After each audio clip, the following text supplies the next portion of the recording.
Right, well, here we go again. It's going to be a cool weekend. Going to be crawling with a few people that I haven't met in person. I've talked to them for ages on Facebook, but never met them. So time to make sure that this truck, ta-da, is working. I've also got a new toy, which is a 360 camera, which is charging up now. So I'm going to be using that this weekend as well. I've also used that to record a video for the new shell for this thing. But the shell's upstairs drying because the paint was super wet, and that video should be out soon. So here we go. The shocks that I've got on this at the moment are running really thick oil. They're running this 45 weight Losi oil just as an experiment, and they're super slow, which I kind of liked, but caused a few skipping issues the other day. To try and sort out some of that as well, I've also degreased and washed my tyres, and they're now mounted back up and they're in a bag so that they don't pick up any dust off the desk. So I'll put those on just before I get started. I've also sorted out the foams and everything. Shell mounts to the body with some screws that hold it on the top, some screws on the back. It's super low, it's super crazy colours as usual, but for now, let's get the shocks sorted out on this. So today's probably going to be bleeding some shocks and answering any questions that crop up in the chat. So yeah, here we go. I'll get these shocks off. These are the Proline Big Bore Scalar shocks, which are probably my favourite sort of standard sprung shock that you can just buy from a model shop without having to purchase from overseas, since we're based in the UK. They do come with extended rod ends if you want to run them at 95mm. My front ones are actually running a little spacer in them that sits underneath the piston, and the spacer's a shortened version of one of these sort of nylon things. And what that does is, as the piston goes down, it stops it from the last 5mm of travel. Although I might fish it out and just check the sizing of them, because I might be able to get away with not running quite so aggressive.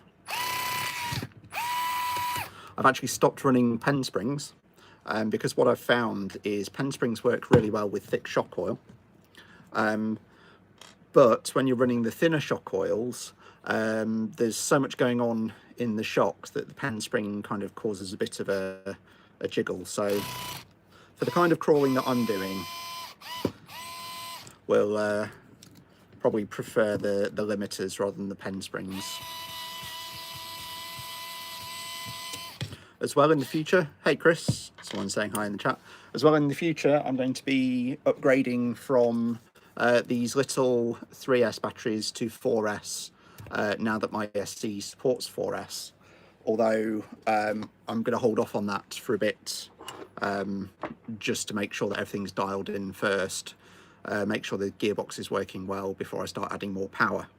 The gearbox is the overdrive gearbox. That's working really well. That's sat on top of some 4mm spacers because this Team Edition chassis is just so low off the ground. In a normal scattergun chassis, you don't need those extra spacers in it. And I will be building a trail truck hopefully next week. And as I build up that trail truck, I'm going to be putting this gearbox through its paces by attaching it to a 550 3300 kV axe. So if that doesn't blow it up, not much will. I'm just getting these shocks off. As you can hear, I've set the clutch to not very strong on this. There we go.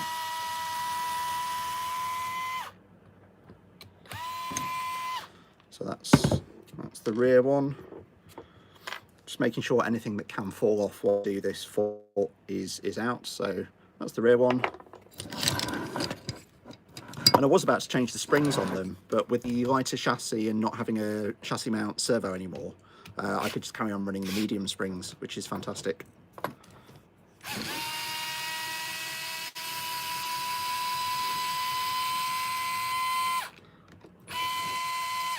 So yeah, so I took this new chassis out for a little try at the weekend, and it performed ridiculously well. It took a little bit of tuning. So as you can see on the shocks, they've got a bit more preload than I would normally run on them. That's just to get the chassis pointing up and tipping forwards. But yeah, like breakovers were dead easy, barely got stuck on anything.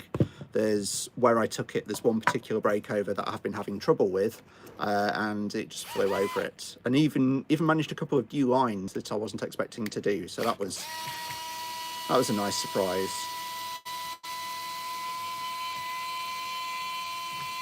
And I think on the live stream last time I was having trouble programming the Copperhead. It turns out excuse me, that the Copperhead gets recognized as something else. It gets recognized as a Mamba VXL2. According to Castle, it's the same settings, so I just set it up with VXL2 settings. And I'll just drop this down slightly because I'm sure probably want to see what I'm doing. So I'm just getting these shocks off, although immediately I'm getting the one off the side that you can't see.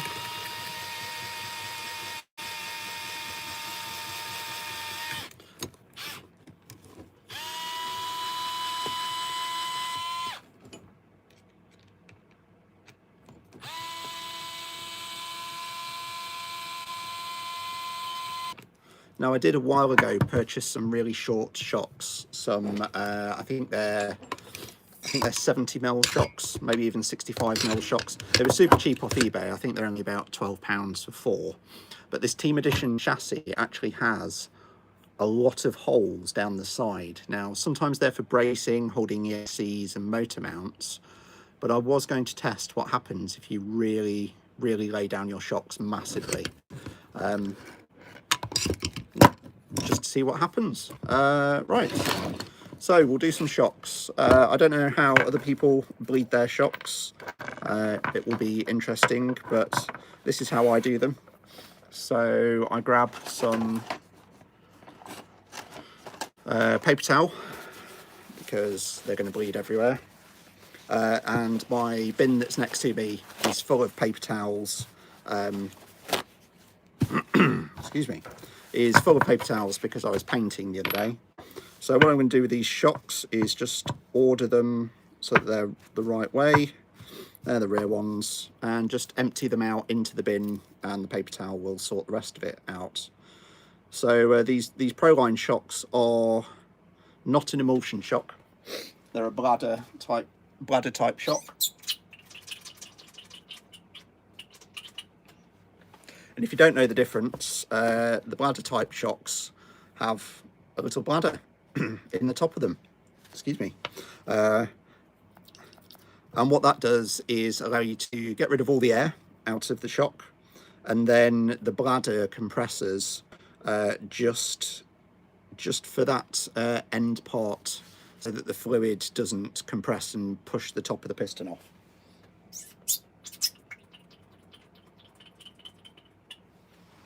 So if you were racing, or if you were massively off-road, maybe not crawling, then it would be essential to get all of the air out for a bladder shock.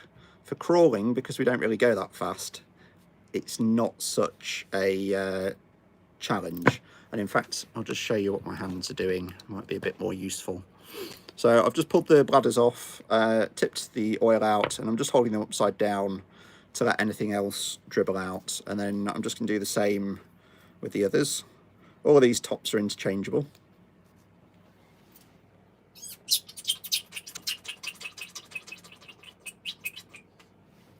What a lovely noise.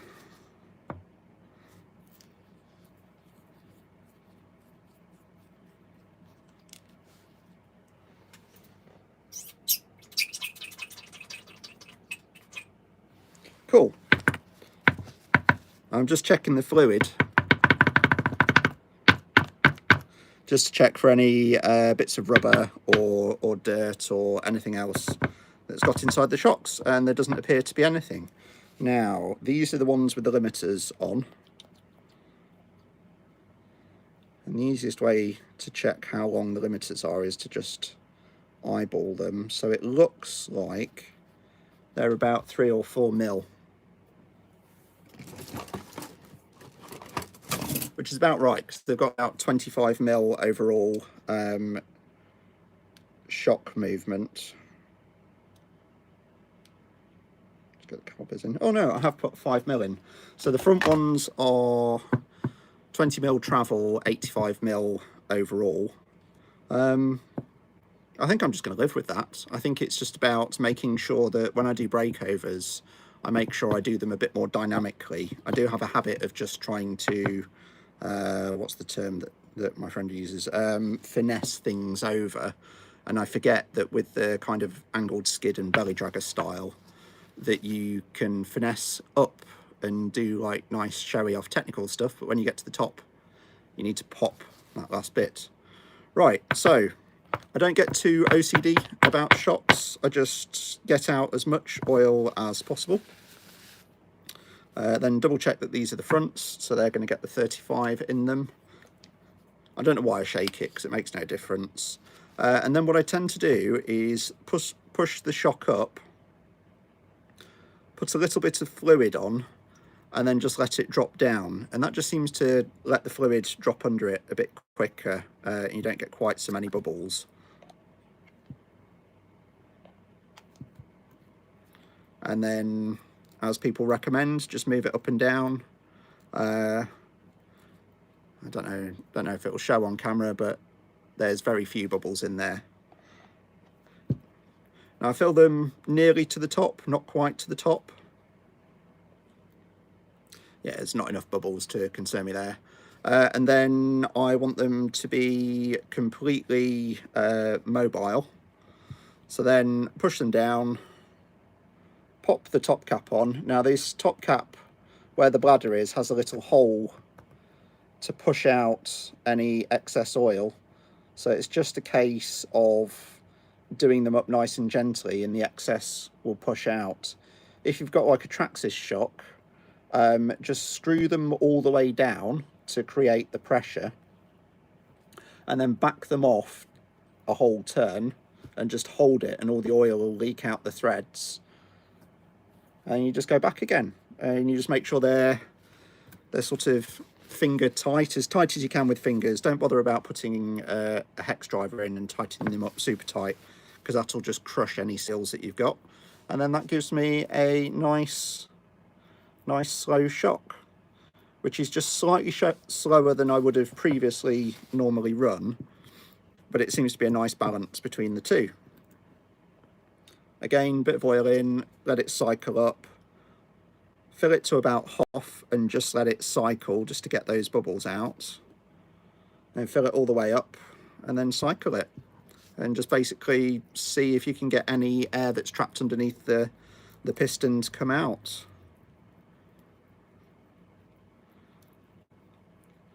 And with these thinner oils, or relatively thinner oils, you don't need to wait forever for the bubbles to get to the top. You can just tap it, they'll come to the top. And then as you bleed it, as long as the bubbles are in the last few mil,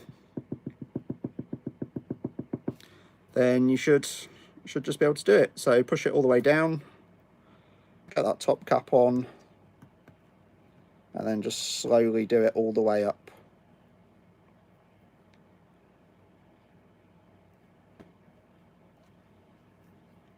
So I don't know what people's preferences are for oil. I don't know if people have a specific number in mind, but for me, I did a video on this, and it's about tuning it just to get rid of that skipping that you get when you're trying to drive up something and the truck's wiggling around, because every time the suspension unloads, you're losing traction. So that's why you might find your truck skips and slowly goes down the hill. So the idea is just to try and dial that out. Now, part of that is how much speed you're applying and the gradient and everything else. So this is completely relative to your own driving style.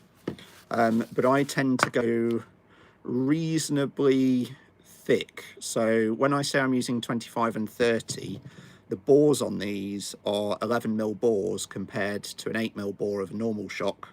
And not to bore anyone with maths, and that wasn't intended as a pun, that means it's got about 2.5 times the volume in it than a normal shock.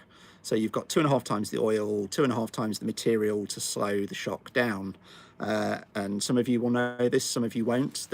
The way that the rebound damping works is it's friction essentially. So as the piston is going through the oil, it's creating friction, which creates heat, and so all energy has to be used. It's the conservation of energy. So what's happening is it's converting that kinetic energy into heat energy. So the thicker the oil, the more heat you generate, but then the more time it takes to return. So then the challenge is, if it's not returning back to full extension before the next hit, what happens with really thick oil is that you end up just slowly compressing the shock until they squash all the way down, and then your truck flips back because you've transferred the weight wrong. So you do want that shock to be able to cycle adequately for the climbing that you're doing. But the converse of that is, when you're on a side hill and your suspension is unloading, you want it to be slow enough that it doesn't pogo stick your truck. Because the quicker that you change the balance of the truck, the less time you've got to catch it before it flips upside down, and you end up with a shell a bit like that one, which has very little left on it. Right, now we're going to do the thicker one. The great thing about these Losi shock oils, and I'm not sponsored by them, although I would love to be sponsored by them because they have loads of products that I want and don't really want to pay for, is they're different colours. I think I've mentioned this on other live streams. So if my shock oil comes out looking like, well, looking like wee, then I know it's 45 weight. If it comes out clear, or sort of, it goes a little bit opaque when it's used, I know it's 30 weight. If it's green, I know it's 25. So when I pop open my shocks weeks or months after I've previously filled them, I don't have to remember what's in there because I can work it out from what's there. Right, so we're just getting this one filled. And I'm just cycling it to try and get those bubbles through, and then tap it to get those bubbles up to the top. Shake, whatever it needs to get those bubbles through. Obviously the bubbles don't have a lot of energy in them, so they only have, you know, air basically, which is lighter than the oil, so they don't have a huge amount of energy, so those bubbles can take a while to rise, but rise they will.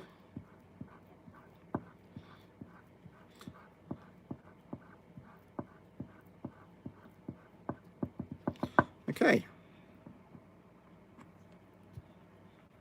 then yeah, the same process, which if this was a video I would have skipped over, but seeing as it's a live stream, it just all happens real time, doesn't it?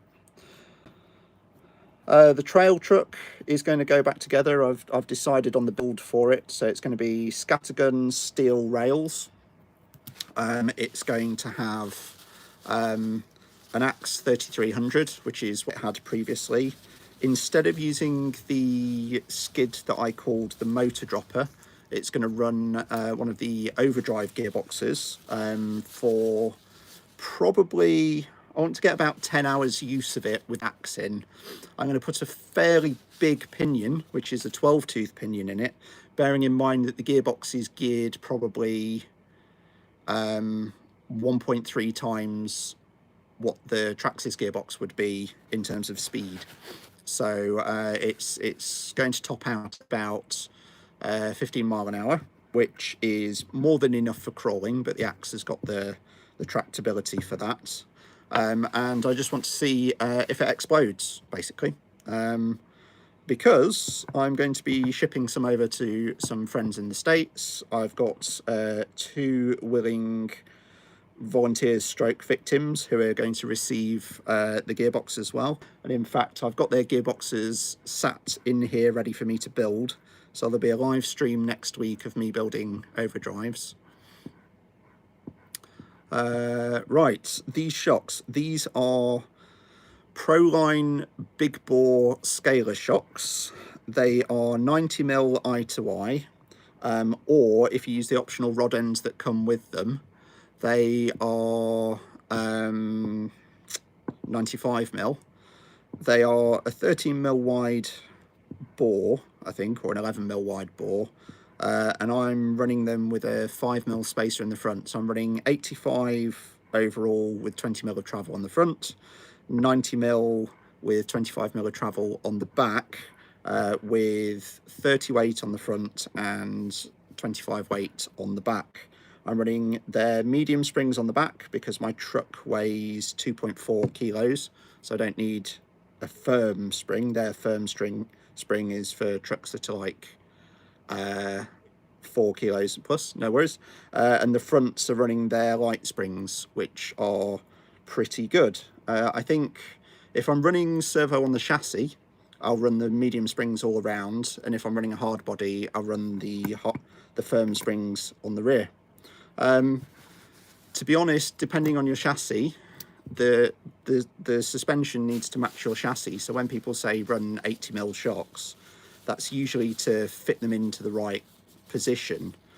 These, I've been really fortunate, fit into the exact angle of fitment that I want, so I don't have to worry about them too much. So I'm squishing these now, and they feel super smooth, and they're not too fast. So that transfer of energy is slow enough that I don't think I'm going to lose the shell too quickly, bearing in mind that this is just them expanding without any kind of resistance from the truck either. So they feel good. They feel like they won't flop around too much. But if I'm doing a live stream next week where I'm redoing these shocks, then I obviously got it wrong. Let's pop these back onto the truck. King my iPhone. Right. So yeah, shock length. Shock length is completely irrelevant in my honest opinion. The shock length is completely irrelevant. All that matters is the travel length.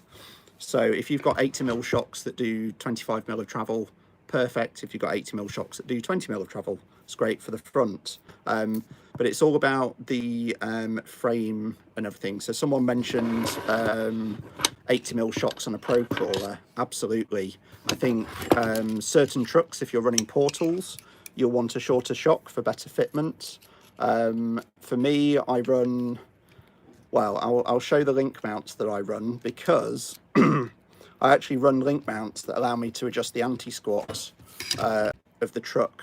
So these GPM link mounts have got 3 holes, so the links can sit at different places, but the shocks mount into those different holes.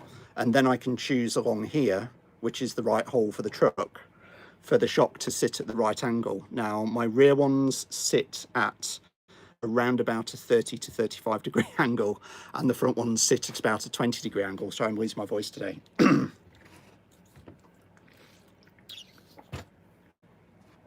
And the reason for that, for those angles, is to get spring rates that are more or less linear. And this is the really detailed answer about shocks now, is as you compress a spring, the rate on the spring increases as long as the spring is being compressed in a straight line. Now, if the spring is being compressed in a suspension form, so the spring is angled over, there's an angle compensation factor. Now, as the suspension goes up, that angle changes, and so I've found that 35 degrees is perfect for trucks that are running half sag and want low center of gravity, because it means the initial half of the travel is really soft and the bottom half of the travel is much stiffer. And the point for that is you've got a rising rate of spring compression. So when the truck's unloaded, you've got really quick springing, and when it's tipping backwards and it's pushing into those springs, the further it pushes into the springs, the much higher the spring rate gets, and the less the truck bottoms out. Because generally when your truck flips backwards, it's not because you've pushed your suspension all the way down, it's a result of when the suspension goes down, the weight transfers from the front to the back, then all the weight's on the back, the grip's on the back, and because the wheel rotates forwards but twists the chassis backwards, you can imagine what happens. The wheel stays still, the chassis gets flipped off. So that's why you're flipping over backwards. And that's why adding weight to the front helps stop you from flipping over backwards. It's because it's, as the weight transfers, the ratio of weight moving across is less. But then if you go lightweight and hard springs and stop that transfer, which is what we do with the low CG crawlers, so if you stop that weight transfer, then you don't flip over.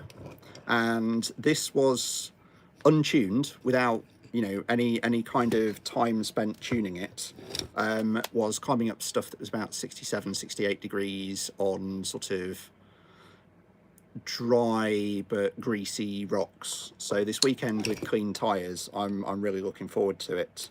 And it was starting to skip, and that's at that skip point you've lost traction, and without any traction it just doesn't go anywhere. So there we go. And I appreciate the feedback, people. I appreciate people saying about the detail, and I'm happy to answer your questions, because all I'm going to be doing for the next few minutes is just bolting the suspension back on and trying to remember which hole I bolted it into in the first place.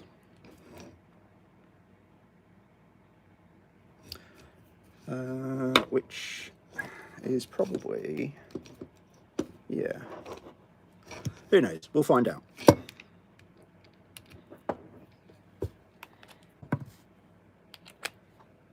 I'll not do these too tightly, and then I can work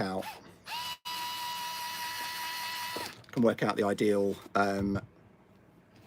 attitude for it. I'm trying to remember the word. It's been a very long day at work.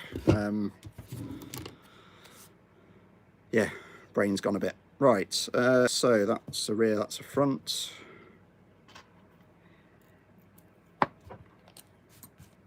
Yeah, and on the front, on the GRC Ackerman knuckles, there is 3 holes again to adjust the height of where the shock goes into.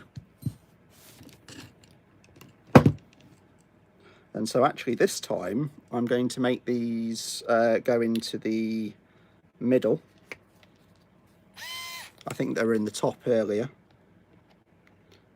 And we'll just see if we can get these shocks laid down a bit more. There we go. Right. Yeah, don't need to worry about that too much. I'm just trying not to let my drive shaft fall out, because when I take both links out the rear, the drive shaft comes loose. And I'm also going to turn my heater down, because it's a lot warmer today.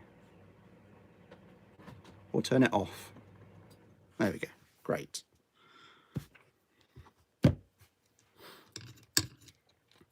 So at the moment, I'm putting these links into the top hole on the rear. I'll just show it in a moment because it's just a bit fiddly.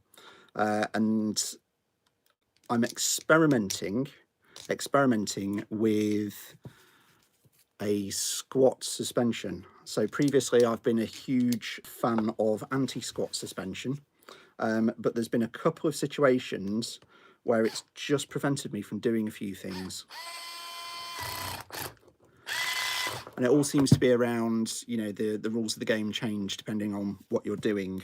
So it's gone into the top hole of the 3 that it can, so that try and get some props here.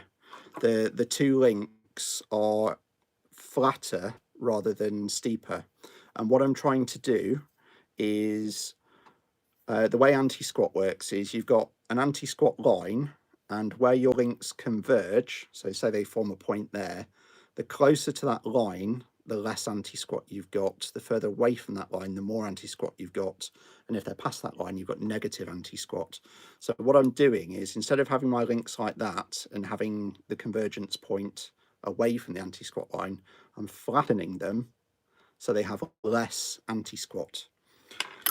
The reason for that is anti-squat actively pushes the rear down, which is really good for sort of making your truck push sort of forwards and up as it goes up hills. But the problem is when something stalls the truck out, when the rear tyres get stuck on something, because they're actively pushing down, unlike a square edge object, they get stuck on the side. Ah, gotcha. Right. And Chris has just said about the oil. So he was talking about oil weights, which again, 80 is super, super thick. But, you know, with the right shocks, that would be a really good combination. So, yeah, so if you've got square edge stuff and you've got a wheel smashing against that square edge, with anti-squat, you're actively pushing that wheel down and locking it into the square edge. So now I'm trying the idea of having a squat suspension where the wheel's getting sucked up, and hopefully we'll get sucked up and over stuff. But the challenge there is you have less grip on the rear, and any of the moves where I would kind of use the rear to get the truck to go won't work anymore. So I'll have to adjust my driving style. And hello to the person that just joined. I do apologise, I missed your username. So let's get this rear suspension together and get my brain in gear, because I'm just putting everything together in the wrong order. There we go.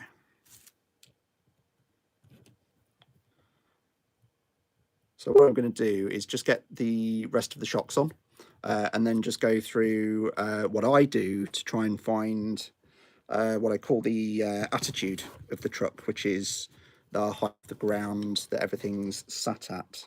And it looks like I'm just going to struggle with a spacer that's slipped around a bit. So let me see if I can get that spacer to loosen off.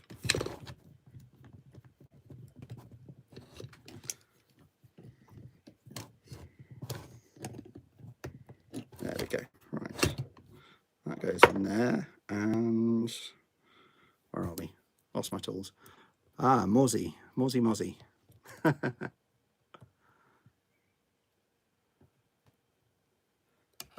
Let's have a look.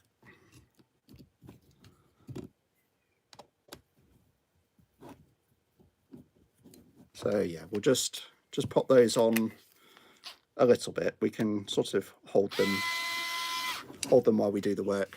Right, I'll just get these front ones in, and I've dropped a drive shaft somewhere, so that's going to be fun to find. Oh no, I really have. It's underneath. Right. For all the information and knowledge I have in my head, I am the least professional mechanic when it comes to being tidy and sorting everything out, but there's only so much stuff that you can stress yourself with. I totally agree. If there aren't people around to just make stuff up and see what's new, then we'll all end up doing the same thing. And to be honest, at work, I tell people that, and then I regret it because they go off and experiment with something that could make my life very painful. But why not? Why not? You can't innovate if you don't break stuff.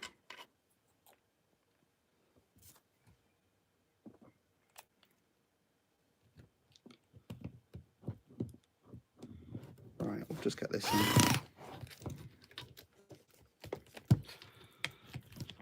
And I've done that at the wrong angle. Right, don't want to thread that, so let's get that in. There we go.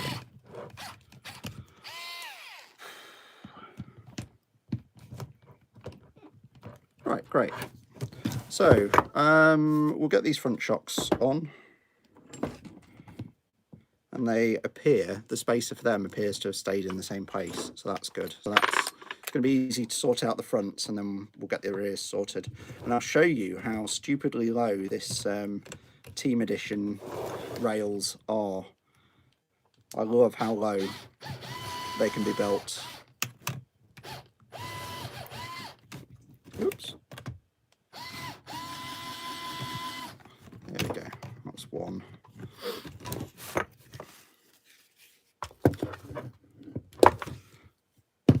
That's the other one.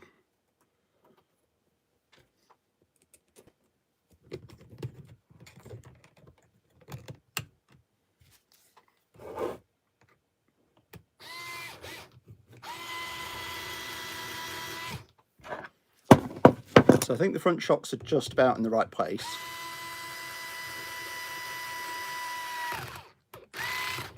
There's a possibility I could get them a bit lower, but then my drive shaft's hitting the motor and it throws out link geometry and a few other things. Right, I think you'll agree when I show you this. This is probably as low as it needs to be. So here we go. Right. Don't know how well it's going to show on this. Let me see if I can adjust this stand. There we go.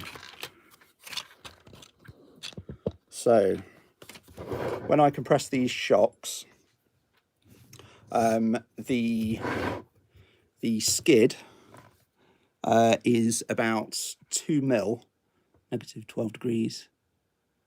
Yeah. So the skid at the front of the angled skid is about 2 mil off the table. Now, bearing in mind that we're running portals and you've got all this stuff at the bottom of the portal, that means that this skid is about it's about 10 mil lower than the hexas.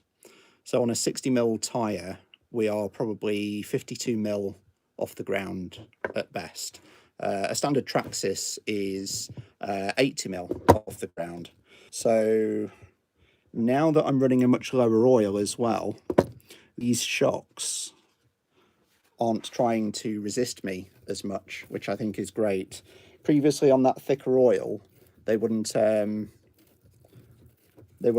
sit as low as it is now, which is great. They're not quite on bump stops, but they're not far off. And the rear ones, I can back off the springs now, and that should hopefully get that to sit. Now, in terms of the attitude, what I want to do is get the truck to sit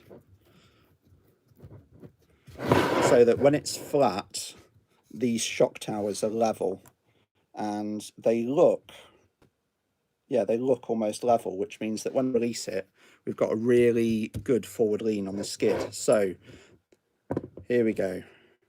Front shocks are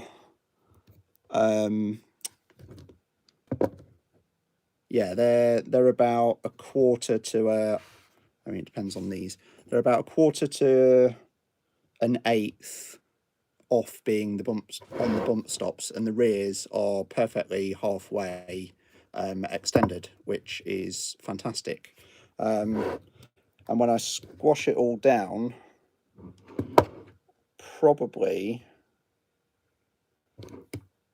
find it's completely level. So actually, I've managed to get those back on in just the right place.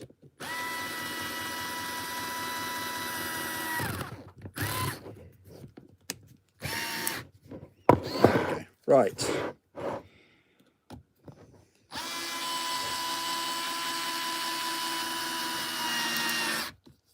Oh, a bit too tight. There we go. Right, now those rear shocks are lined up properly, and I think I've just done them marginally too tight.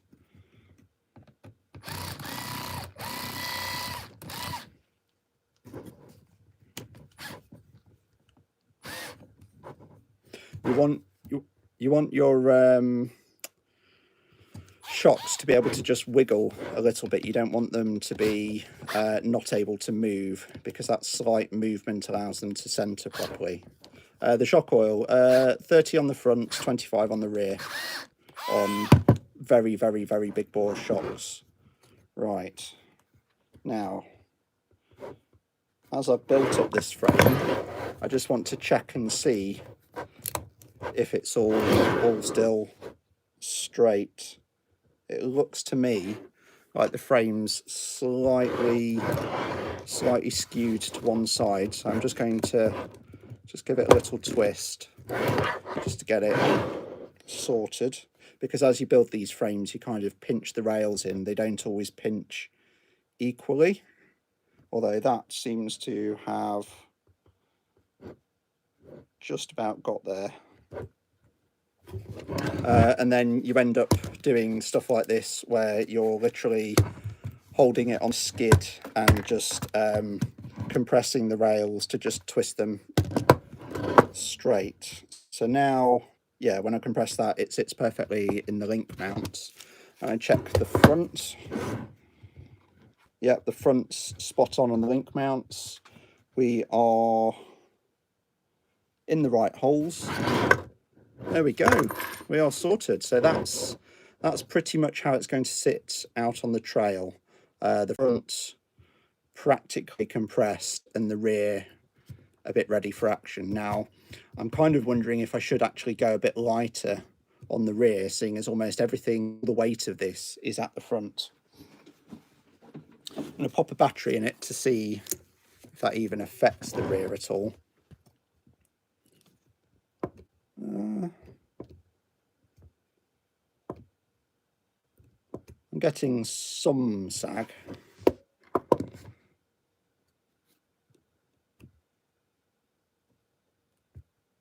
Yeah, I'm probably only getting about quarter sag, and that's because this shock oil is so thick that it's damping out the spring rate before they have a chance to compress.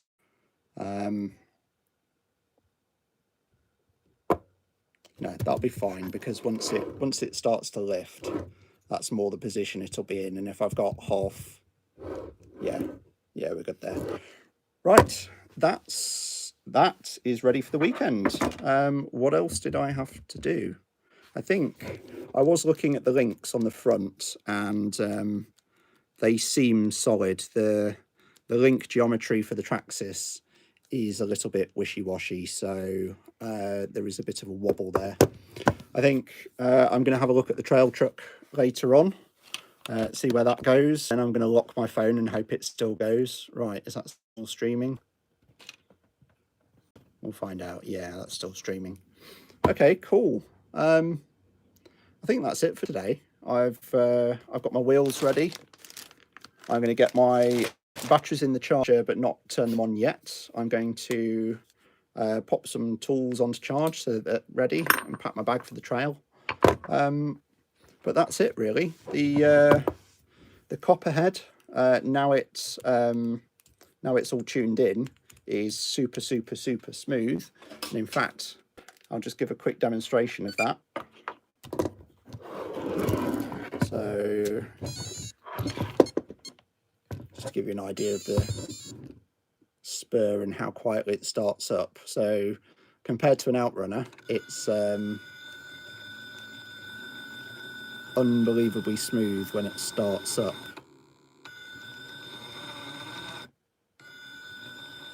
The best part of it is because it's censored.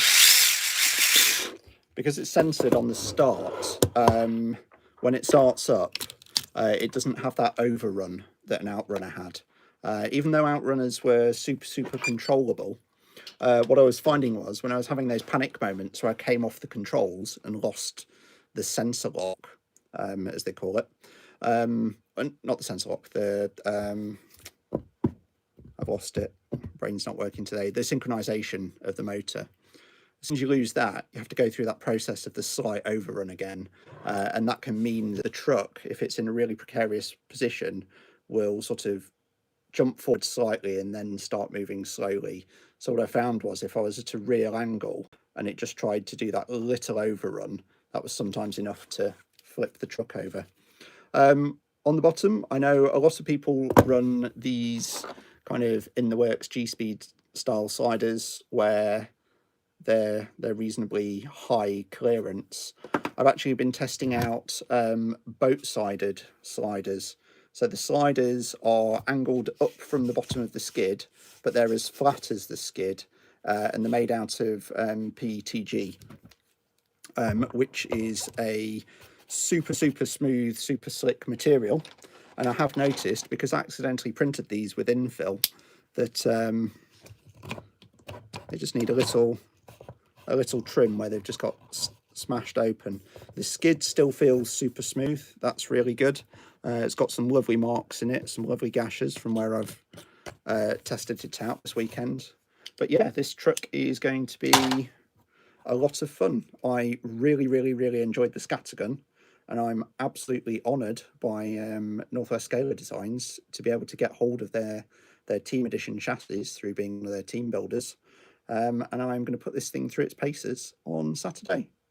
So yeah, have a fantastic evening, everyone. I'm going to keep it nice and simple, and I'm going to do my usual thing of go inside and get a cup of tea and just check how the shell's going. And to give you a sneak preview of the colour of the shell, we've got some orange paint, some yellow paint, some green paint, some purple paint, some red paint, some blue paint, some white paint. So basically all the colours. It'll make more sense when the video drops. Have a great evening. Thanks for tuning in.